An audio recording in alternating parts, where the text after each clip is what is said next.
Education अगर सिर्फ school में ही होती तो इसका मतलब हमारे जो आज तक की जितनी पुश्तें हुई हैं उन्होंने तो कुछ किया ही नहीं। मैंने किसी के पढ़ाई पे सवाल नहीं उठाए। मैंने ये कहा है कि मैं पढ़ा लिखा हूँ। पढ़ाई करनी चाहिए, लेकिन आपने उस पढ़ाई से क्या सीखा वो तो समझ ही आ रहा है कि उन्होंने कुछ ज़्यादा खास तो सीखा नहीं उन पढ़ाई से। As far as she is concern, वो खुद जाने क्या है क्या नहीं है। मैं उसके ऊपर टिक्का टिप्पणी क्यों करूं? एजुकेशन अगर सिर्फ स्कूल में ही होती तो इसका मतलब हमारे जो आज तक की जितनी पुश्तें हुई हैं उन्होंने तो कुछ किया ही नहीं।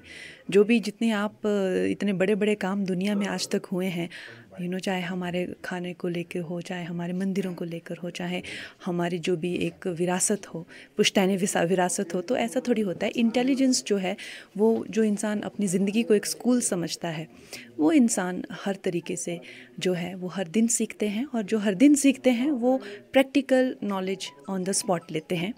तो खैर डिग्री की एक अपनी अहमियत है, अपने आप को स्कूल भी जाना चाहिए, पढ़ाई करनी चाहिए, लेकिन आपने उस पढ़ाई से क्या सीखा वो तो समझ ही आ रहा है कि उन्होंने कुछ ज़्यादा खास तो सीखा नहीं उन पढ़ाई से, क्योंकि आज तक जो है उनका जो नाम है अपने पिताजी के ही जो विरासत है, राजनीतिक विरासत, उसके ही करके हुआ है।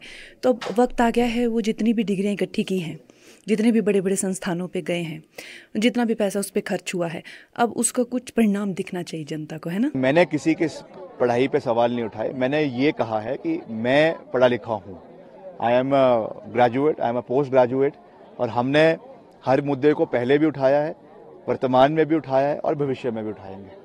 As far as she is concern, वो खुद जाने क्या है क्या नहीं है। मैं उसके ऊपर टिक्का टिप्पणी क्यों करूं?